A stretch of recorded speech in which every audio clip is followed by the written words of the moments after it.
मेरा नाम श्वेता है। मैं मम्मी पापा की सबसे छोटी, सबसे लाडली और शायद सबसे ज्यादा बदमाश भी थी।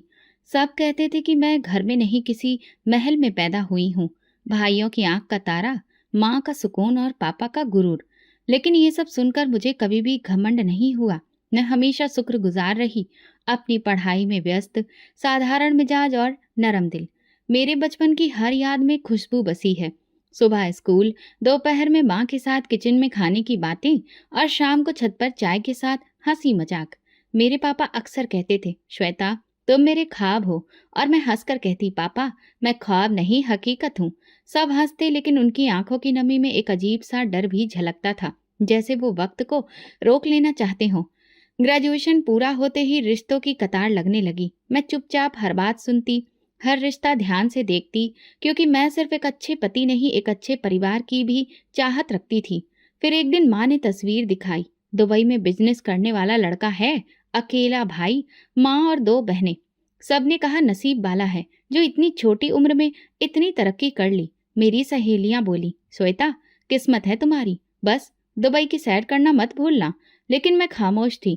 तस्वीर देखकर दिल में एक अजीब सी हलचल होने लगी। ना हाँ, ना ना, बस चुपचाप सोचती रही। मैंने कहा, माँ क्या लड़का मुझे जानता है? माँ ने मुस्कुराकर कहा, अभी नहीं लेकिन जान लेगा। तुम्हारी खूबसूरती और तुम्हारी बातें उसका दिल जीत लेंगी। शादी की बात तय हो गई। लड़के का नाम प्रणव था। वो खुद आ नहीं सका, लेकिन वीडियो कॉल पर बात की।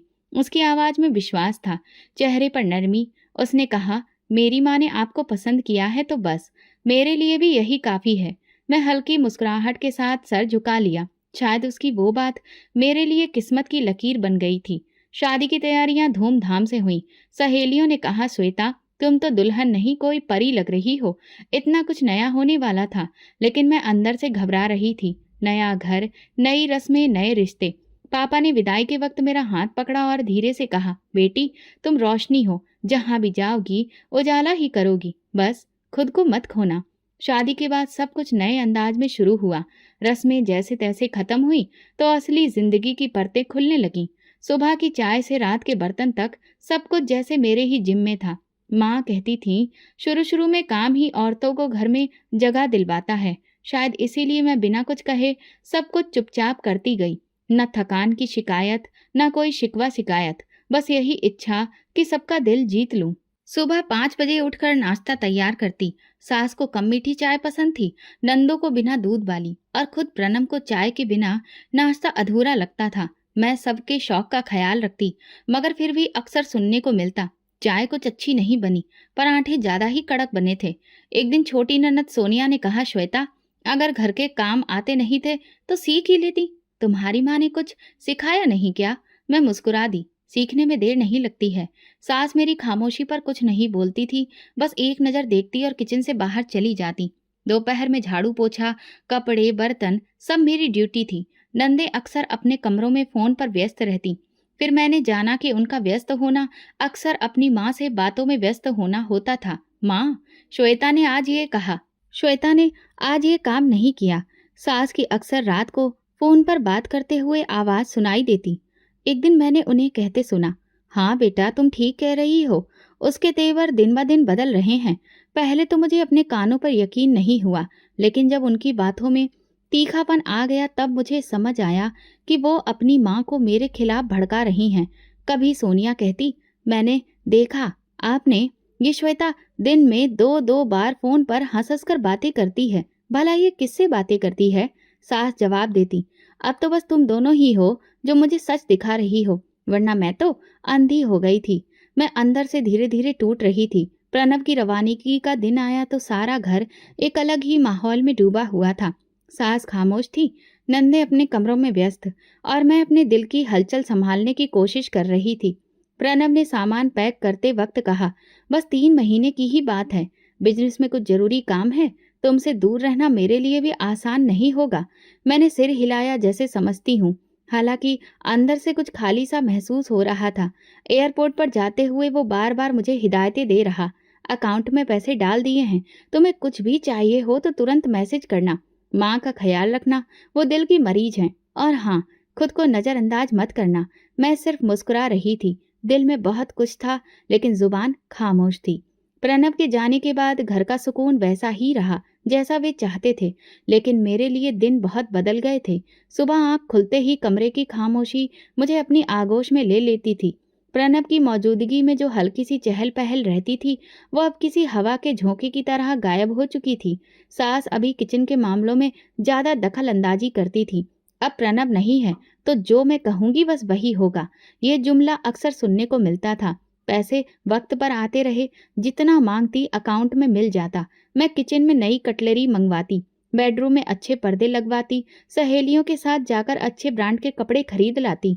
बाहर की चीजें खूबसूरती में इजाफा कर रही थी, लेकिन अंदर एक खालीपन लगातार फैलता जा रहा था। एक शाम सोनिया आई। भाभी, खूब शॉपिंग हो रही है, लगता है भाई साहब खूब दिल खोलकर पैसे भेज रहे हैं। मैंने धीरे से कहा, जी, जो चाहिए होता है प्रणव दे देते हैं। वो मुस्कुराकर कहने लगी, बस पैसे दे देना काफी है, बीवी को तो इज्जत भी देनी चाहिए ना। ये जुमला शायद मुझे अंदर से घायल करने के लिए ही बोला गया था, और कामयाब भी हुआ। एक दिन सास ने बातों बातों में कहा, प्रणव को भी अब समझ आ जाएगी, पत्नी रखने का मतलब सिर्फ पैसे भेजना नहीं होता। तुम्हारी तरह आराम से बैठे बैठे खर्च करना कौन नहीं चाहेगा। मैंने इस जुमले को बर्दाश्त किया, लेकिन वो रात मेरे लिए बहुत भारी थी। मैंने प्रणव को मैसेज लिखा, मुझे बात करनी है, कॉल करिए। उन्होंने तुरंत वीडियो कॉल की। चेहरा थका हुआ, आवाज में नरमी। क्या हुआ, सब ठीक तो है? मैंने कहा, हाँ बस दिल किया बात करने का। वो हंस पड़े, बस इतनी सी बात? दिल तो मेरा भी करता है रोज बात करूं, लेकिन काम ने मुझे कैद कर लिया है। कॉल के बाद मैं सोचती रही, इतनी दूरी में सिर्फ प्यार बाकी है या सिर्फ जरूरत। प्रणव को मेरी जिंदगी की छोटी छोटी उलझनों का अंदाजा नहीं था, और मैं हर बार यही सोचकर खामोश हो जाती कि वो दूर है, मजबूर है।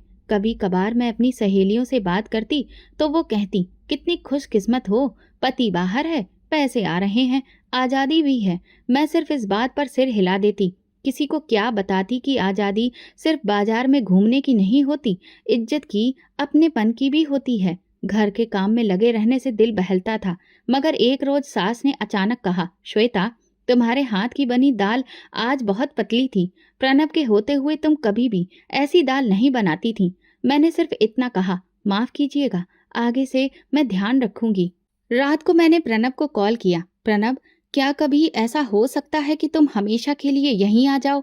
वो चौंक गए। श्वेता, ये बात अभी क्यों कह रही हो? अभी तो बिजनेस सेट हो रहा है, सब कुछ तुम्हारे लिए ही तो कर रहा हूं मैं। मैंने बात बदल दी, लेकिन मेरे सवाल ने खुद मुझे ही हैरान कर दिया। शायद मैं थक चुकी थी ये जताने से कि सब कुछ मेरे लिए हो रहा है, मगर मेरे बिना। कुछ दिन बाद नंदों के कुछ रिश्तेदार घर में आए। सबके बीच मेरी हैसियत सिर्फ एक नौकरानी की जैसी थी। सास ने एक मेहमान को चाय पेश करते हुए कहा, ये हमारी बहू है, मेरा बेटा दुबई में है, प्रणव, उसकी पत्नी हर काम कर लेती है, बस दिल थोड़ा छोटा है। सब हंस पड़े, लेकिन मेरे अंदर कुछ चटक गया था। एक दिन मैंने आईने में खुद को देखा, कपड़ों, जेवरों और महंगी चीजों में लिपटी हुई ये खामोश औरत, जिसकी बातों का अब कोई वजन नहीं रह गया था। सोचने लगी, क्या मेरी जिंदगी में सुकून है, या फिर ये सिर्फ एक सजा हुआ दुख है? अब प्रणव की बातों में भी वो पुरानी गर्मजोशी नहीं रही थी। एक दिन उन्होंने कहा, तुम कुछ बदल गई हो, पहले जैसी बात नहीं रही। मैंने मन में कहा, तुम भी तो पहले जैसे नहीं रहे, अब सिर्फ पैसे भेजने वाले रह गए हो, जानने वाले नहीं। फिर भी मैं खामोश थी, क्योंकि मैं प्रणव को खोना नहीं चाहती थी, लेकिन घर में अपनी इज्जत की तलाश में मैं हर दिन हार रही थी। जिंदगी जैसे एक दायरे में घूमने लगी थी। प्रणव अब भी दुबई में थे, पैसे वक्त पर आते थे, और मैं अब खामोशी से घर का निजाम चला रही थी। लेकिन उस खामोशी में भी कुछ आवाजें थीं जो सिर्फ मैं सुनती थी। वो बातें, वो नजरें, वो इशारे, जिनमें अब अपनेपन की जगह कुछ और था। दोनों नंदें शादीशुदा थीं, सोनिया दूसरे शहर में और शालिनी अपने पति के साथ विदेश में। लेकिन उनकी गैर मौजूदगी भी मेरे लिए सुकून का कारण नहीं बनी। हर दूसरे दिन किसी न किसी बहाने उनका फोन आ जाता। सास मोबाइल कान से लगाती और 1.5 घंटे बात करती। बाद में उनकी दी हुई राय घर में लागू होती। एक दिन सुबह सुबह सास ने कहा, श्वेता, आज दोपहर को खाने में कुछ हल्का सा बनाना। सोनिया कह रही थी कि तुम हर वक्त भारी खाना बनाती हो, माँ के लिए ये ठीक नहीं है। मैं चौंक गई। वो यहाँ है भी नहीं तो जानती कैसे है? सास ने नजरें चुराई। फोन पर बात हुई थी, मैंने बताया था। मैं खामोश रही, लेकिन दिल में कुछ कट सा गया। वो दोनों तो अब घर में नहीं थी, मगर घर अभी भी उन्हीं के इशारे पर चल रहा था। अक्सर शालिनी वीडियो कॉल पर अपने पति के साथ होती और माँ से बात करती। माँ, प्रणव की कमाई का हिस्सा रखना। अगर बहू के हाथ कमाई लग गई तो सारा पैसा फैशन पर उड़ा देगी। एक दिन सास को दवा लेने शहर जाना था। मैंने कहा, माँ जी आप रुकिए, मैं खुद ले आऊंगी। वो तुरंत बोली, नहीं, शालिनी ने कहा है कि तुमसे बाहर के काम ना करवाऊं, तबीयत खराब हो जाएगी। मैंने तल्खी से पूछा, क्या मैं बीमार हूँ या बस फिर जिम्मेदारी नहीं समझी जाती? वो खामोश रही और कुछ देर बाद अपने कमरे में चली गई। मुझे यकीन हो गया कि वो मेरे हर कदम की जानकारी अपनी बेटियों को देती हैं और बेटियां उन्हें ये सिखाती हैं कि मुझे कैसे नियंत्रित रखना है। एक दिन प्रणव ने वीडियो कॉल की। मैंने पूछा, क्या शालिनी और सोनिया ने तुमसे कभी पैसे मांगे हैं? वो चौंक कर बोले, नहीं। क्यों? मैंने बात बदल दी, बस यूं ही पूछा। लेकिन मैं अब शक से भर चुकी थी। कुछ दिन पहले मैंने सास के कमरे में एक लिफाफा देखा था जिस पर विदेश का पता था। अनजाने में लिफाफा खोल लिया। अंदर विदेशी मुद्रा के नोट थे। उसी दिन पहली बार मेरे दिल में ख्याल आया, प्रणव की कमाई सिर्फ मेरे लिए नहीं, सास के जरिए नंदों तक भी जा रही है। एक दिन जब प्रणव ने बताया कि उन्होंने पैसे भेजे हैं ताकि मैं अपनी ज़रूरतें पूरी कर सकूं, तो मैंने सादगी से पूछा, ये पैसे सिर्फ मेरे लिए थे ना? प्रणव ने कहा, हाँ, मैंने माँ से कहा था कि तुम्हें दे दें, जो चाहिए हो तुम उनसे ले लेना। मैंने सिर हिला दिया। लेकिन उसी दिन सास ने एक नया मोबाइल मंगाया था और किचन में बोली, अब शालिनी के मैसेज अच्छे से पढ़ा करूंगी। मेरे अंदर जैसे धुआं भर गया। अब हर छोटी चीज में मुझे शक नजर आने लगा। एक दिन मैंने सास से कहा, प्रणव ने जो पैसे भेजे क्या उसमें से कुछ मुझे दे सकती हैं? मुझे बिल देना है। वो बोली, बाकी दिनों के लिए भी तो संभालना है ना, जरूरत हो तो बताओ, मैं तुम्हें वो चीज खरीद कर दे दूंगी। ये सुनकर पहली बार मुझे एहसास हुआ, मैं इस घर में पत्नी कम और मेहमान ज्यादा हूँ। पति की कमाई भी मेरे अधिकार में नहीं थी। बस इजाजत के बिना किसी भी चीज पर सवाल न करूं तभी सुकून है। किचन में शालिनी की कॉल चल रही थी। सास स्पीकर पर बोल रही थी, हाँ बेटा, सब कुछ ठीक है। श्वेता बस ज्यादा ही खामोश रहती है, शायद समझ गई है कि घर की बागडोर कैसे चलती है। शालिनी बोली, बस माँ, तुम अपना हाथ मजबूत रखो। भाई की कमाई की हकदार तुम हो, तुम ही को सब संभालना है। मुझे लगा जैसे किसी ने मेरे कानों में तेजाब भर दिया हो। वो लम्हा था जब दिल का नरम हिस्सा भी सख्त हो गया।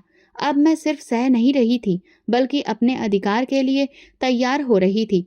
उसी रात मैंने प्रणव को मैसेज लिखा, अगर तुम्हारी कमाई पर मेरा कोई अधिकार नहीं तो क्या मैं वाकई तुम्हारी पत्नी हूँ? जवाब आया, है ना, सब कुछ तुम्हारा ही है, बस माँ को मैं समझा दूंगा, तुम दिल पर मत लो बात। अब बात सिर्फ शक या शिकायत की नहीं रही थी, अब मसला अधिकार का था। मुझे ये समझ आ चुका था कि जब तक फैसले की बागडोर सास के हाथ में रहेगी, मैं इस घर में सिर्फ एक साया ही बनी रहूंगी। एक शाम मैंने प्रणव से वीडियो कॉल पर बात की। पीछे दुबई के फ्लैट की दीवार थी, उस पर लटका कैलेंडर और सामने एक कप कॉफी। मैंने सीधा कहा, प्रणव, मुझे घर की पूरी जिम्मेदारी चाहिए, पैसे, फैसले, बागडोर, सब कुछ मेरे हाथ में होना चाहिए। वो चौंक गया, श्वेता, माँ का क्या होगा? उन्होंने सारी जिंदगी ये घर संभाला है। मैंने नजरें जमाई, तो फिर मुझे यहाँ पर क्यों लाया गया था? क्या सिर्फ काम करने के लिए? इज्जत या अधिकार कभी मेरा हक बनेगे भी या नहीं? वो थोड़ी नरमी से बोले, देखो, खर्च के लिए तो मैंने कभी कुछ भी नहीं कहा, जो मांगा दिया, लेकिन पूरे घर की बागडोर तुम्हें देना थोड़ा मुश्किल है। माँ को बहुत फर्क पड़ेगा। मैंने बात खत्म की, तो फिर मुझे भी फर्क पड़ेगा। जब तक मेरा हक नहीं मिलेगा मैं बात नहीं करूंगी, और कॉल बंद कर दी। अगले दिन मैंने सास से कहा, माँ जी, अब आपकी तबीयत भी कुछ कमजोर रहती है, बेहतर होगा कि आप कुछ काम मुझ पर ही छोड़ दीजिए। उन्होंने रूखे लहजे में जवाब दिया, जब काम का सलीका आ जाए तो छोड़ भी दूंगी, अभी तो हर दिन कुछ ना कुछ बिगड़ ही जाता है। मैंने दिल में फैसला कर लिया था। रात को प्रणव को मैसेज किया, मैं मायके जा रही हूँ, जब तक अधिकार नहीं मिलेगा वापस नहीं आऊंगी। उसने तुरंत जवाब दिया, श्वेता, जिद मत करो, बात कर लेते हैं, कोई हल निकालते हैं। लेकिन मैंने मोबाइल साइलेंट पर रख दिया और अगली सुबह बैग पैक किया। सास के कमरे की तरफ से गुजरी तो उन्होंने किनारे की नजरों से देखा। कहाँ जा रही हो? मैंने कहा, अपने घर। वो बोली, ये भी तुम्हारा ही घर है, बस फर्क इतना है कि यहाँ तुम्हारी मर्जी नहीं चलती। मैं कुछ कहे बिना निकल गई। मायके पहुंची भी तो माँ की हालत किसी को भी नहीं बताई। बस इतना कहा कि थोड़ा वक्त चाहिए। माँ ने सिर पर हाथ रखकर कहा, जितना चाहिए ले लो। प्रणव ने कई बार कॉल की मगर मैंने नहीं उठाया। 4 दिन बाद उसने एक लंबा मैसेज भेजा, तुम जानती हो मैं दुबई में अकेला हूँ। मेरे लिए सब कुछ आसान नहीं है और फिर तुम इस तरह नाराज होकर चली जाओगी, ये मैंने नहीं सोचा था। फिर एक और मैसेज आया, मैं रोज सोचता हूँ क्या सच में तुम्हें वो सब नहीं मिला जो तुम्हारा हक था, या तुम्हें सिर्फ अधिकार की ही तलाश थी। मैंने जवाब दिया, प्रणव मुझे सिर्फ अधिकार नहीं भरोसा भी चाहिए था, जो तुमने कभी दिया ही नहीं।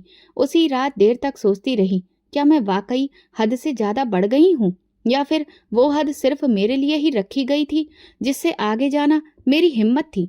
कुछ दिनों बाद सोनिया की कॉल आई, भाभी माँ बहुत परेशान हैं, रोज रोती हैं, कहती हैं श्वेता के बिना घर सूना लगता है। मैंने कहा, अगर इतनी ही कमी महसूस होती है तो कभी अधिकार देने की हिम्मत भी दिखाएं, सिर्फ काम लेने से रिश्ता नहीं बनता। सोनिया खामोश हो गई। अगली शाम प्रणव ने फिर से कॉल की।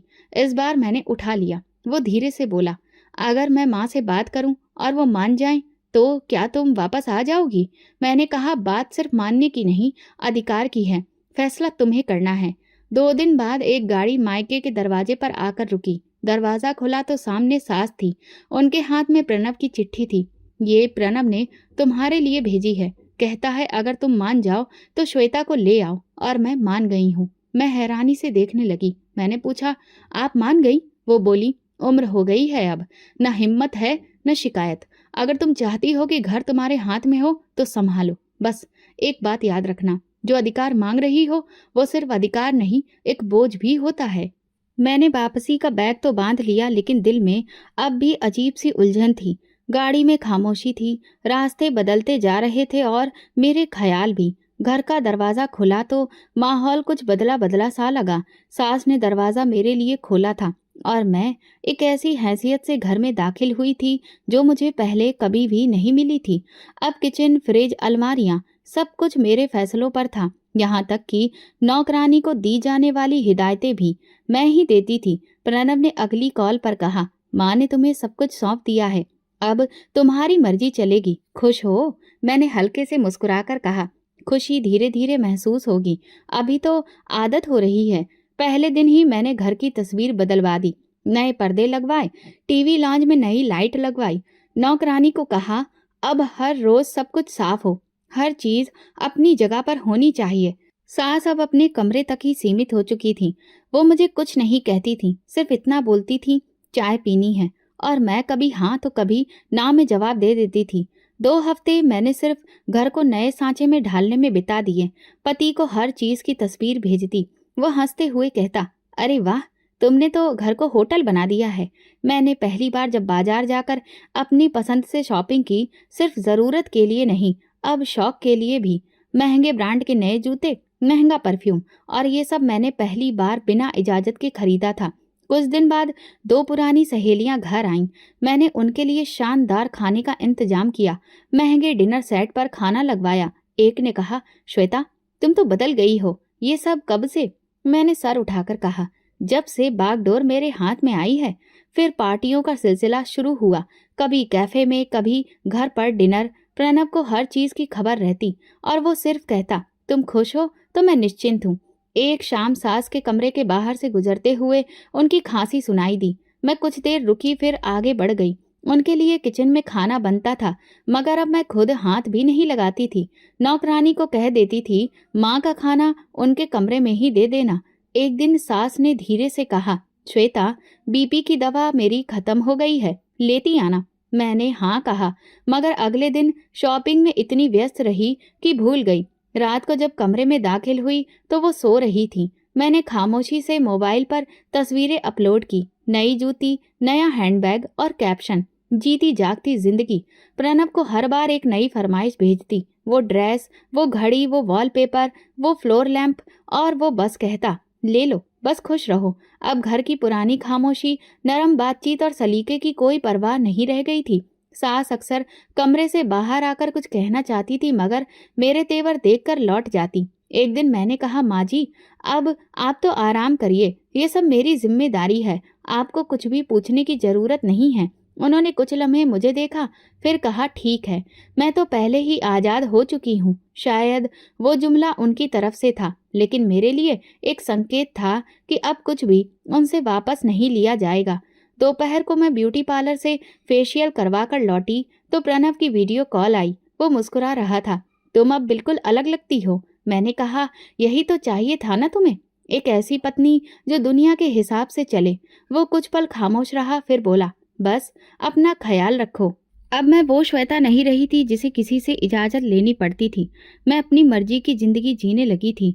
बाजार में जब किसी महंगी चीज की तरफ देखती तो कीमत देखकर पीछे नहीं हटती थी, मगर इतनी बड़ी दुनिया संभालने के बाद कुछ कमरे अभी भी चुप रहते थे, जैसे वो सास का कमरा जिससे कोई आवाज नहीं आती थी, न शिकायत न दुआ, बस एक खामोशी जो मेरे ऐशो आराम की जिंदगी के शोर में भी सुनाई देती थी। मैं खुद से कहती, अधिकार मिल गया है और अब मैं उसका इस्तेमाल करना भी सीख गई हूँ। अब कोई मेरा मकसद मुझसे नहीं छीन सकता। मगर दिल के एक कोने में एक सवाल भी था जिसे मैं खुद से भी छुपाती थी। क्या सच में ये अधिकार, ये कंट्रोल मेरी जीत है या फिर बस एक और तमाशा? जवाब मेरे पास नहीं था और शायद अब मैं जानना भी नहीं चाहती थी। सास ने पहली बार धीरे से कहा, श्वेता, बीपी की दवा खत्म हो गई है, शाम को ले आना। बाजार जा रही हो तो? मैंने सर हिलाया, ठीक है, याद आ गया तो ले आऊंगी। ये सब उसी वक्त की बात है जब मेरी व्यस्तता अपने चरम पर थी। पार्लर की अपॉइंटमेंट, नई लॉन्च पार्टी का निमंत्रण, फैशन इवेंट की तैयारी, सास की दवा अब मेरी लिस्ट की में सबसे नीचे आ चुकी थी। दोपहर को मैं अपनी दूसरी फ्रेंड निशा के साथ मार्केट गई। एक नया ब्रांड लॉन्च हुआ था, उसी की ग्रैंड ओपनिंग थी। फोन पर प्रणव की कॉल आई, कुछ चाहिए हो तो बता देना, मैं कल कुछ चीजें इंडिया भेज रहा हूँ। मैंने जवाब दिया, एक नया फोन देख रही हूँ, भेज दो। शाम को जब वापस आई तो सास कमरे में लेटी हुई थी, खामोश। मैंने दरवाजा खोला, वो थोड़ा सा उठकर बोली, दवाई? मैंने लापरवाही से कहा, नहीं लाई, भूल गई, कल ले आऊंगी। अगली सुबह मैं तैयार हो रही थी कि नौकरानी भागती हुई आई, मैडम जी, माँ जी को कुछ हो गया है। वो बोल नहीं रही हैं, हाथ पांव भी उनके हरकत नहीं कर रहे हैं। मैं कमरे में गई तो सास का शरीर बेजान सा पड़ा हुआ था। आंखें खुली थी मगर जुबान लड़खड़ा रही थी। घबराकर एम्बुलेंस बुलाई। अस्पताल पहुंचे तो डॉक्टर ने फाइल बंद करते हुए कहा, इन्हें पैरालाइसिस का अटैक आया है, बीपी काफी हाई था, दवा बंद हो गई होगी। मेरे अंदर कुछ लम्हों के लिए खालीपन सा छा गया। प्रणव को जानकारी दी। उसने सिर्फ इतना कहा, मैं इमरजेंसी टिकट बुक करवा रहा हूँ, कुछ दिनों में ही आ जाऊंगा। सास को अस्पताल में 2 दिन रखने के बाद घर वापस भेज दिया गया। डॉक्टर ने कहा, अब पूरी तरह से आराम चाहिए, रोजाना की फिजियोथेरेपी, वक्त पर दवाई और एक इंसान जो लगातार उनका ख्याल रखे। ये जुमला मेरे लिए बोझ से कम नहीं था। मैं कमरे में खामोश बैठी सास को देख रही थी। वो बिल्कुल बेबस थी, खाने के लिए दूसरों पर निर्भर। वॉशरूम तक जाना भी अब उनके लिए खुद से मुमकिन नहीं रहा था। 2 दिन तक मैंने खुद उनके साथ बैठकर सब कुछ किया, खाना खिलाया, दवाई दी, वॉशरूम लेकर गई। लेकिन तीसरे दिन से मुझे ये सब बोझ महसूस होने लगा। पार्टी का इनविटेशन आया, निशा का मैसेज आया, श्वेता, देर मत करना, तुम्हारे बिना मजा ही नहीं आता। मैंने दिल में कहा, बस आधे घंटे की बात है, माँ जी सो रही हैं, नौकरानी भी है। और मैं निकल गई। वापसी पर नौकरानी घबराई हुई थी। माँ जी ने 2 बार पानी मांगा, फिर खामोश हो गई।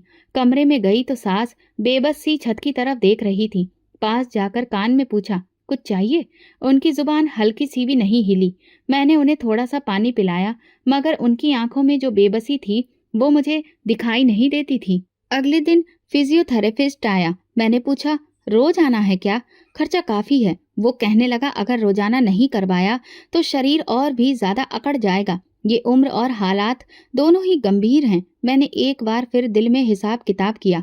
प्रणव को मैसेज लिखा, रोज फिजियोथेरेपी महंगी पड़ेगी। जवाब आया, जो जरूरी है वो करवाओ, मैं हर हफ्ते पैसे भेज दूंगा। लेकिन खर्चे से ज्यादा मसला सास को व्हील चेयर पर बाथरूम ले जाना, खाना वक्त पर देना, कपड़े बदलवाने का था। ये सब कुछ मेरे फैशन लाइफ की राह में रुकावट बनने लगा था। 2 दिन बाद एक इवेंट था। मैंने पहले ही नौकरानी को हिदायत दी थी, अगर माजी उठें तो पानी दे देना, मैं बस कुछ देर में वापस आ जाऊंगी। इवेंट से वापसी पर गेट खोला तो कमरे में सास चीख रही थी, वॉशरूम, श्वेता। मैंने गुस्से से कहा, अभी पानी दिया था ना, 2 मिनट के लिए सुकून भी नहीं है। वो बस भगवान का नाम ले रही थी। मेरा सब्र अब जवाब दे गया था। एक लम्हे के लिए वो मुझे मरीज नहीं, एक रुकावट लगने लगी थी। मैंने गुस्से से कहा, सारा दिन बस तुम्हारे लिए बाथरूम बाथरूम, मेरी भी कोई जिंदगी है या नहीं? वो रो रही थी, कुछ कह नहीं पा रही थी, सिर्फ आंखों से एक सवाल था जो मैं समझना नहीं चाहती थी। अब मैं उनसे बात कम करने लगी। नौकरानी उनकी देखभाल करती, मैं सिर्फ निगरानी करती। एक रात कमरे से आई चीख सुनकर मैं दौड़ी। बिस्तर पर सास गिर चुकी थी, शायद हाथ बढ़ाकर पानी लेना चाह रही थी। संतुलन बिगड़ गया। मैंने उन्हें दोबारा बिस्तर पर लिटाया और सोचा, ये सब आखिर कब तक? कब तक मैं इनकी नर्स बनी रहूंगी? अब वो सिर्फ एक बीमार मरीज नहीं, मेरे आराम, आजादी और जिंदगी के बीच में एक बहुत बड़ी रुकावट बन गई थी। एक दिन मैंने सुबह नाश्ता बनाकर नौकरानी को दिया और कहा, उनके कमरे में दे आना, मुझे कॉल करनी है। कुछ देर बाद सास की आवाज आई, श्वेता, पानी। मैंने तेज आवाज में कहा, अभी तो पिलाया है, हर थोड़ी देर बाद शोर क्यों करती हो? वो फिर बोली, प्यास, बहुत प्यास लगी है। मैं गुस्से में उठी, किचन से गिलास भरा और जोर से उनके करीब जाकर कहा, ये लो, जितना पानी पीना है पी लो, हर 2 मिनट बाद आवाज मत दो। उन्होंने कांपते हाथों से गिलास पकड़ने की कोशिश की, मगर हाथ कांप रहे थे। पानी उनके चेहरे पर गिरने लगा। वो सिसक पड़ी, मगर मैं पलटकर कमरे में चली गई। शाम को निशा का मैसेज आया, काफी दिन से पार्टी नहीं की है, हफ्ते की रात का क्या इरादा है? मैंने बस इतना लिखा, प्लान बनाओ, आ रही हूँ। दूसरे दिन सास ने बाथरूम ले जाने के लिए आवाज दी। मैं उस वक्त फोन पर थी। गुस्से में मोबाइल मेज पर रखा और कमरे में जाकर कहा, मुझे हर वक्त तुम्हारे कामों के लिए रखा गया है क्या? अभी तो तुम लेटी थी ना, अब फिर? वो डर के मारे कुछ बोल न सकी। मैंने व्हीलचेयर घसीटी, जैसे तैसे उन्हें बिठाया और चिढ़कर कहा, बस करो अब, कोई और काम रहने दो मेरे लिए। अब उनकी आंखों में आंसू थे, लेकिन जुबान बंद। कुछ दिनों के बाद सोनिया की कॉल आई, भाभी मैं आ रही हूँ, माँ को देखने का दिल कर रहा है, मैं 2 दिन तक रुकूंगी। मेरे लिए ये खबर परेशानी का कारण थी। मैंने नौकरानी से कहा, कमरा साफ करो, सोनिया आ रही है, माँ जी को भी साफ सुथरा बना दो जैसे पहले थी। सोनिया आई तो मैं सास के बिस्तर के करीब जाकर उनके हाथ पकड़े और आवाज बदलकर कहा, माँ जी देखिए कौन आया है। सोनिया, आपकी प्यारी बेटी। सास ने हल्का सा सिर हिलाया, लेकिन नजरें झुकी हुई थी। सोनिया ने लपक कर माँ जी का हाथ पकड़ा, माँ कैसी हो? लेकिन वो बोल ना सकी। मैं तुरंत बोली, बस अब कमजोर हो गई हैं, हमने हर मुमकिन कोशिश की है, तुम फिक्र ना करो, मैं सब कुछ संभाल लूंगी। सोनिया कुछ देर उनके पास बैठी रही, फिर मेरी तरफ देखकर कहा, भाभी आपने वाकई बहुत सेवा की है, माँ अब सिर्फ आप पर भरोसा करती हैं। मैं धीरे से मुस्कुराई और नरमी से कहा, ये प्रणव की माँ है, मेरी भी माँ है। सोनिया के सामने मैं सास के पास ज्यादा वक्त गुजारती, कभी उनके कपड़े ठीक करती, तकिया सीधी करती, खाने का निवाला अपने हाथ से देती। वो सब चुपचाप सहती रही, जैसे कुछ कहना ही भूल गई हों। रात के वक्त जब सोनिया कमरे में सोने गई, मैं सास के पास गई और धीरे से बोली, अब कुछ भी बोलने की जरूरत नहीं है, अगर जुबान खोली तो सब कुछ खत्म कर दूंगी, समझ गई? वो खामोशी से मेरी तरफ देखती रही, आंखों में कुछ कहना चाह रही थी, मगर डर ने हर शब्द को कैद कर रखा था। दूसरे दिन सोनिया ने जाते वक्त मेरे हाथ पकड़कर कहा, बस माँ को ज्यादा अकेला मत छोड़ना, अब वो बस आपके ही सहारे हैं। मैंने उसे यकीन दिला दिया, लेकिन जैसे ही वो गई, मैंने दरवाजा बंद किया और कहा, अब कोई तमाशा नहीं, जो चल रहा है वही चलेगा। उस रात जब उन्होंने पानी के लिए पुकारा, मैंने आवाज अनसुनी कर दी। जब वो चीखने लगी, तब भी मैं अपने कमरे में बैठी मास्क लगाकर अपने चेहरे की देखभाल करती रही। कुछ देर के बाद कमरे में जाकर पानी रखा और कहा, पीना है तो पी लो, ज्यादा ड्रामा मत करना। वो खामोशी से गिलास की तरफ देखती रही और मैं दरवाजा बंद करके वापस आ गई। दिन ब दिन सास की हालत और कमजोर होने लगी और मेरी बेरहमी एक मामूली बात बन गई।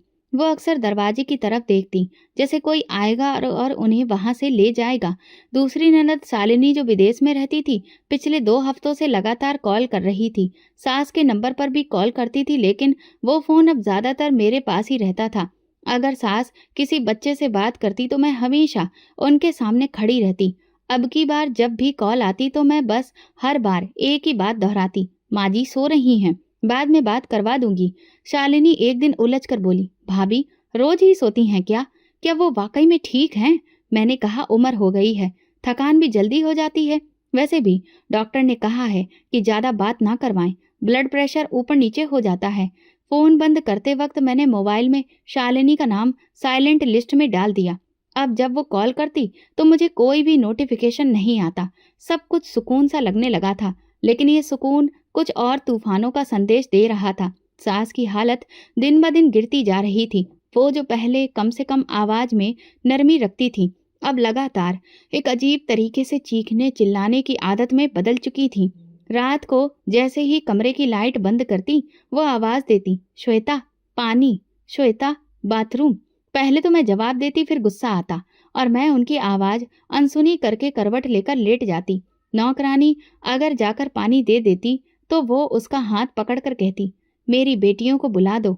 एक रात नौकरानी मेरे पास आई, मैडम जी बहुत बार बार वो शोर कर रही हैं, लगता है कि जैसे उनका दम घुट रहा है या फिर कुछ और बात है। मैंने धीरे से कहा, ड्रामा करती है, कोई दिक्कत नहीं है, उनका तो बस पुराना रोना है। नौकरानी चुप हो गई, लेकिन कुछ लम्हों के बाद सास की चीखें और भी ज्यादा तेज हो गईं। कोई है? मुझे ले जाओ, मुझे नहीं रहना यहाँ। मैं गुस्से में उठी, कमरे में जाकर उनके पास गई। खामोश हो जाओ, मैं तुम्हारी कोई नौकरानी नहीं हूँ जो हर वक्त तुम्हारी आवाजें सुनती रहूं। प्रणब बाहर है, मैं ये सब अकेले नहीं कर सकती। वो कुछ बोल नहीं सकी, सिर्फ आंखें फाड़ फाड़ कर देखती रही। अगले दिन मैंने उनकी व्हीलचेयर बंद करवा दी। अब ये बार बार उठने का झंझट नहीं, जो है बिस्तर पर ही रहेगा। नौकरानी ने धीरे से कहा, मैडम जी डॉक्टर ने कहा था कि इन्हें हरकत में रखना जरूरी है। मैंने थूक कर जवाब दिया, डॉक्टर ने तो ये भी कहा था कि मैं उनकी बेटी हूँ। दिन में 2 बार खाना, दवाई, बस इतना ही उनका शेड्यूल रह गया था। फिजियोथेरेपी अब महीने में बस 1 बार ही होती और शालिनी की कॉल अब मैं खुद ही मोबाइल बंद रखती। एक दिन प्रणव की कॉल आई, श्वेता शालिनी बहुत परेशान है, कह रही थी कि माँ की आवाज तक सुनने को नहीं दी जा रही है, कोई दिक्कत तो नहीं है। मैंने तुरंत जवाब दिया, नहीं, बस बहुत कमजोर हो गई हैं, खुद से कुछ बोल ही नहीं पाती। जब तुम आओगे तो खुद देख लेना। उसी रात जब मैं पार्टी में जाने के लिए तैयार हो रही थी, सास ने दोबारा से आवाज लगानी शुरू कर दी, वॉशरूम, वॉशरूम। मैं लिपस्टिक हाथ में लिए आईने में खुद को देख रही थी। फिर वॉशरूम से एक चादर निकालकर उनके बिस्तर पर रख दी। ये रही चादर, बिस्तर खराब मत करना, मैं फ्री होने के बाद साफ करवा दूंगी। वो खामोश हो गई, आंखें बंद कर ली। पार्टी में मैं देर तक रही, सहेलियों के साथ खूब तस्वीरें खिंचवाईं, सोशल मीडिया पर अपलोड की, कैप्शन लगाया, जिंदगी को जियो, रोक को नहीं। वापसी पर नौकरानी दरवाजे पर मिली, मैडम जी माँ जी का मुंह सूजा हुआ है, लगता है कि कुछ हुआ है। जब मैं कमरे में गई तो वो लेटी हुई थी, कुछ बोल नहीं पा रही थी। मैंने डॉक्टर को बुलाने की बजाय पहले प्रणब को मैसेज किया, माँ जी का हाल कुछ अजीब सा है, शायद कुछ और बुरा ना हो जाए। जवाब आया, क्या मतलब? अभी कॉल करो। लेकिन मैंने कॉल नहीं की। मुझे सास की खामोशी में सुकून सा महसूस होने लगा था, जैसे कोई बोझ थक कर चुप हो गया हो। सुबह ही तो उन्होंने खुद से कुछ खाने से इनकार कर दिया था। उनकी आंखें बंद रहती थीं, आवाज बहुत धीमी। शालिनी के 3 कॉल्स आए, मैंने सब कुछ नजरअंदाज कर दिया और पहली बार मुझे लगा कि वो रिश्ता जिसे मैं बरसों से अपने सिर पर ढो रही थी, अब पूरी तरह से मेरे काबू में है। वो किसी को नहीं बुला सकती, किसी से कुछ नहीं कह सकती। उनका सच मेरी आंखें छुपा रही थी, खामोशी से, पूरी महारत के साथ। अगली सुबह मैं किचन में नाश्ता तैयार कर रही थी। मेरा मोबाइल टेबल पर बज रहा था, शालिनी की कॉल थी। मैंने देखा और बिना उठाए साइलेंट पर कर दिया। नौकरानी ने आकर बताया, मैडम जी माँ जी ने बिस्तर खराब कर दिया है, शायद उठने के लिए आवाज दे रही थी, लेकिन आपने सुना नहीं। मैं तेजी से सास के कमरे में गई। दरवाजा खोलते ही एक बदबू का झोंका आया। बिस्तर भीग चुका था। वो आंखें बंद किए चुपचाप लेटी थी, चेहरे पर शर्मिंदगी और आंखों में बेबसी थी। मेरी बर्दाश्त का पैमाना अब भर चुका था। इतना भी नहीं हो सकता कि थोड़ा इंतजार कर लेती? अब तो कुछ शर्म करनी चाहिए तुम्हें। क्या मैं दिन रात तुम्हारे पीछे ही लगी रहूं? वो दर्द से करा रही थी, लेकिन मैं रुकी नहीं। बिस्तर पर पड़ा हुआ गीला हिस्सा मुझे जहर लग रहा था। नौकरानी दरवाजे पर खड़ी थी। मैं घूर कर उसे देखने लगी। क्या देख रही हो? साफ करो ये सब। नौकरानी झिझक गई। मैडम जी पहले अम्मा जी को तो उठा लीजिए। मैंने कहा, हटाओ, पहले बिस्तर बदलवा रही हूँ। उनके पूरे वजूद से लग रहा था जैसे वो खुद से ही माफी मांग रही हूँ। वो कुछ बोल नहीं पा रही थी, सिर्फ आंखों से आंसू बह रहे थे। मैंने उनका हाथ झटक कर खींचा, उन्हें एक तरफ किया और बिस्तर पर नया कवर डलवाया, साथ ही एक प्लास्टिक शीट डलवाई। आइंदा के लिए मैं बार बार बिस्तर नहीं बदलवाऊंगी। नौकरानी चुपचाप काम में लगी रही। मैं बाहर आई और दरवाजा बंद कर दिया। कमरे में जाकर आईने के सामने खड़ी हुई। मेरी सांस तेज थी, बाल बिखरे हुए, गुस्से की झलक चेहरे पर साफ थी। मैंने अलमारी से 2 जोड़ी कपड़े निकाले और रखते हुए मन में बस एक ही सोच चल रही थी, बस अब बहुत हो गया। अब मैं एक दिन भी यहाँ नहीं रह सकती। प्रणव को मैसेज लिखा, मैं कुछ दिनों के लिए मायके जा रही हूँ, तुम वापस आ रहे हो तो माँ जी का ख्याल रखना। कॉल आई, मैंने उठाई नहीं। शालिनी ने भी कॉल की, फिर वीडियो मैसेज भेजा, भाभी माँ की हालत कैसी है, मैं बहुत परेशान हूँ। मैंने कुछ भी जवाब नहीं दिया, बस अपना बैग बंद किया, फाइलें चेक की, सारे पहचान पत्र, एटीएम कार्ड वगैरह रख लिए। दिल में एक ख्याल पल रहा था, कुछ दिनों तक अगर कोई उन्हें देखने वाला ना हो, कोई खिलाने पिलाने वाला ना हो, तो शायद कुदरत खुद ही इनका फैसला कर दे। फिर ये बोझ भी नहीं रहेगा और ये डर भी नहीं कि उनका सच कभी सामने आ जाएगा। गेट बंद करते हुए मैंने एक लम्हे को सास के कमरे की तरफ देखा। उनकी आवाज आई, श्वेता कहाँ जा रही हो? मैं रुक गई। दरवाजे की दरार से देखा, वो बड़ी मुश्किल से उठने की कोशिश कर रही थी। उनकी आंखों में एक थका हारा सा सवाल था। मैंने एक पल को नजरें मिलाई, फिर पलटकर दरवाजा बंद कर दिया। दरवाजे पर ताला लगाया, सीढ़ियां उतरी, रिक्शा मंगवाया और सीधा मायके के लिए रवाना हो गई। रास्ते में निशा का मैसेज आया, कहाँ गायब हो? अगले वीकेंड का डिनर प्लान कर रहे हैं। मैंने जवाब दिया, बस थोड़ी देर में फ्री होकर बात करती हूँ। रिक्शा जब मायके के दरवाजे पर रुका तो मैंने चैन की सांस ली। दिल ने जैसे कहा, कुछ दिन की बात है, सब कुछ खुद ही खत्म हो जाएगा। दिमाग में एक अजीब सा ख्याल मुझे कचोट रहा था, अगर वो मर जाए तो शायद सब कुछ आसान हो जाए। फिर कोई सवाल नहीं, कोई हिसाब नहीं। मैं जानती थी ये सोच गलत है, लेकिन अब मुझे कोई फर्क भी नहीं पड़ता था। और यही वो लम्हा था जब मैं हकीकत से पूरी तरह अंधी हो चुकी थी। मायके में गुजरे 3 दिन ऐसे थे जैसे कि मैं किसी कैद से निकलकर आजाद हुई कोई परिंदा हूँ। सुबह की नींद, अपनी मर्जी का खाना, कोई आवाज नहीं, कोई पुकार नहीं। मोबाइल बंद रखा हुआ था। प्रणव की कॉल्स भी मैंने ब्लॉक कर दी थी। सिर्फ निशा से बात हो रही थी, जो रोज शाम की पार्टियों का हाल बताती और अगले वीकेंड की तैयारी का कहती। चौथे दिन माँ ने पूछा, तू वापस कब जा रही है? मैंने कहा, बस 1-2 दिन में, और थोड़ा आराम कर लूं फिर निकलती हूँ। असल में मैं इंतजार कर रही थी खामोशी से वक्त गुजारने का, ताकि जब वापस जाऊं तो वो आवाज, वो जिस्म, वो बोझ बाकी ना रहे। 5वें दिन दोपहर के वक्त मैंने वापसी का फैसला किया। टैक्सी ली और सीधा ससुराल रवाना हो गई।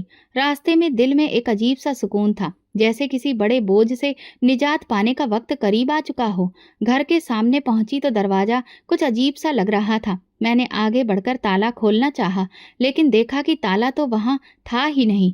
कुंडी हिलाई, दरवाजा तुरंत खुल गया। अंदर कदम रखते ही एक अजीब सी खुशबू नाक में आई, गुलाब के फूल, अगरबत्ती और कुछ ऐसा जो इस घर में पहले कभी महसूस ही नहीं हुआ था। लॉन्ज के दरवाजे पर पहुंची तो मंजर ही बदल चुका था। सोफे पर खूबसूरत लहंगे में एक दुल्हन बैठी थी। उसके पास प्रणव बैठा हुआ था, चेहरे पर संजीदगी और आंखों में खतरनाक सुकून। सामने सास का बिस्तर खाली था, सिर्फ वहां पर कंबल तय किए हुए रखे थे, जैसे वहां कभी कोई था ही नहीं। मेरी सांस रुक गई, आंखें खुली की खुली रह गईं। ये क्या? मैंने बड़ी मुश्किल से पूछा। प्रणव उठा, कदमों की आवाज मेरे दिल पर लगने लगी। वो मेरे सामने आकर खड़ा हो गया। आखिर आ ही गई। मैं खामोश खड़ी रह गई। हाथ की पकड़ बैग पर और ज्यादा मजबूत हो गई। प्रणव ने एक नजर दुल्हन पर डाली, फिर मेरी तरफ देखकर बोला, मिलो, ये पूजा है, मेरी पत्नी। मेरी जुबान जैसे बेजान हो गई। कुछ बोलना चाहा लेकिन बोल नहीं पाई। प्रणव का लहजा बड़ा ठंडा था। अपने जुल्म का हिसाब दूंगा श्वेता। ये घर अब तुम्हारा नहीं रहा। तुम्हारी कहानी यहीं खत्म हो चुकी है। मैंने कदम पीछे खींचे जैसे जमीन खिसक गई हो। क्या मतलब? आंखों में आंसू थे। प्रणव आगे बढ़ा।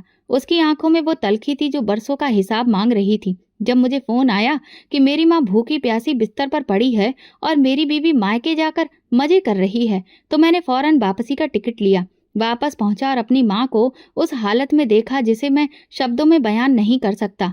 मेरी पलकें झपकने लगी, शरीर कांपने लगा। मैं जानता था तुम्हें बर्दाश्त नहीं, लेकिन तुम इस हद तक जा चुकी हो, ये कभी सोचा नहीं था। प्रणव की आवाज बुलंद हो गई। तुमने उस औरत को, जो मेरे बाप के बाद मेरे लिए सब कुछ थी, उसे दुत्कारा, तरसाया, मारा। मेरे होंठ कांपे। मैं थकी हुई थी, अकेली। तो तुम बोलती, मदद मांगती, किसी को जानकारी देती। वो चिल्लाया, लेकिन तुमने क्या किया? दरवाजा बंद करके चली गई, इस उम्मीद में कि वो मर जाएंगी। मेरी आंखों में नमी उभर आई, मगर प्रणव की आंखों में सिर्फ फैसला था। और मैंने फिर फैसला कर लिया, श्वेता। वो औरत जो मेरी माँ को मरने के लिए छोड़ दे, वो मेरी पत्नी नहीं हो सकती। मैं पीछे हटकर दीवार का सहारा ली। प्रणव, एक मौका, सिर्फ एक मौका। उसने कागज मेरी तरफ फेंका। ये है तुम्हारा तलाक का नोटिस। पूरे होश और हवास में मैं तुम्हें अभी और इसी वक्त तलाक देता हूँ। मेरे हाथों से बैग छूटकर गिर गया। पीछे सोफे पर बैठी नई दुल्हन पूजा चुपचाप सारा नजारा देख रही थी। वो कोई अजनबी नहीं थी, मैंने उसे पहले भी देखा था। प्रणव की पहली मंगेतर, जिससे किसी वजह से उसका रिश्ता टूट गया था। प्रणव ने मेरी तरफ देखा। तुमने मेरा भरोसा तोड़ा है, मेरी माँ की सांसें उखाड़ दी। तुम्हारे लिए अब इस घर में कोई जगह नहीं है, श्वेता। उसने वो कागज दिया और बस, मेरा और उसका रिश्ता खत्म हो गया।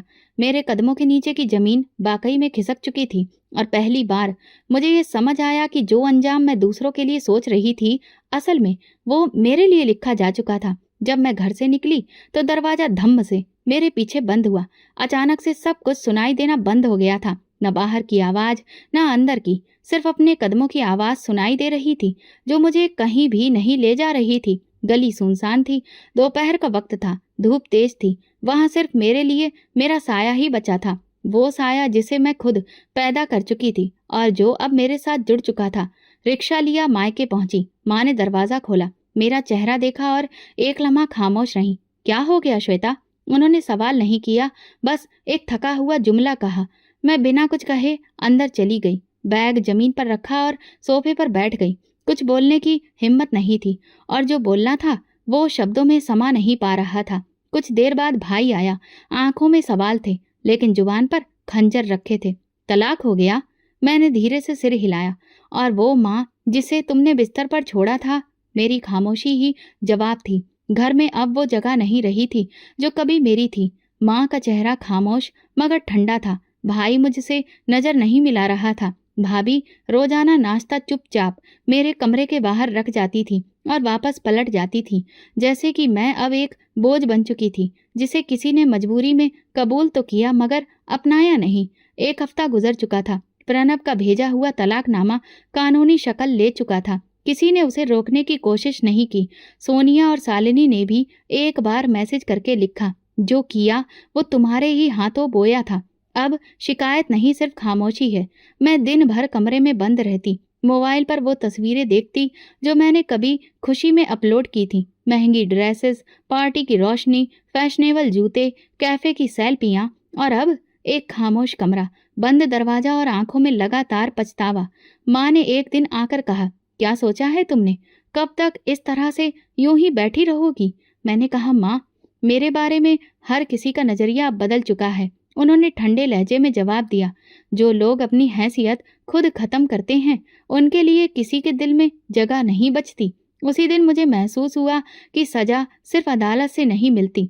लोग भी अपने फैसले सुनाते हैं और उन फैसलों में अपील की कोई गुंजाइश नहीं होती। कभी जब मैं सैर के लिए बाहर निकलती तो पुरानी सहेलियां सामने आकर रास्ता बदल लेती। बाजार में लोग मुझे अजीब नजरों से देखते, जैसे मैं कोई बुराई की मिसाल हूँ। एक दिन मैंने निशा को मैसेज किया, काफी दिन हो गए हैं, मिलने का दिल है। जवाब आया, वक्त नहीं मिल रहा है, मैं कुछ व्यस्त हूँ। और फिर मैं समझ गई, वो भी उन सभी में शामिल हो चुकी है जो मेरा नाम सुनकर नजरें फेर लेते हैं। प्रणव की नई पत्नी पूजा की तस्वीरें अब सोशल मीडिया पर वायरल थीं। प्रणव के साथ हंसती मुस्कुराती, सास के साथ तस्वीरें, हाथ में चाय का कप, माथे पर चमकता सा दुपट्टा और एक कैप्शन, अपनों को अपनों की तरह रखें, वही असली अपना होता है। मैं देर तक वो तस्वीर देखती रही, न हंसी न जलन, बस एक एहसास था जो दिल के अंदर कह रहा था, ये वो जगह थी जो कभी तुम्हारी थी, लेकिन तुमने संभालने की बजाय बिगाड़ दी। कमरे की दीवार पर लगी हुई घड़ी चलती रहती है, लेकिन वक्त जैसे रुक गया है।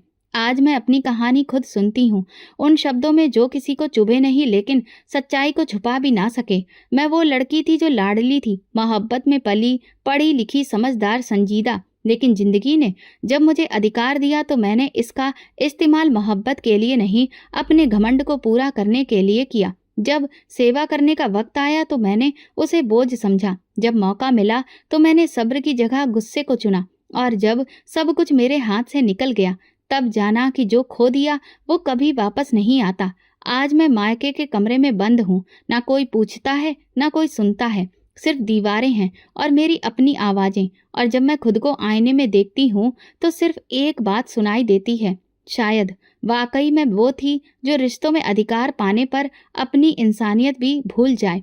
और फिर ऐसे लोग अकेलेपन का शिकार होते हैं। तो दोस्तों, अगर आपको हमारी कहानी पसंद आई हो तो कमेंट करके ज़रूर बताएं।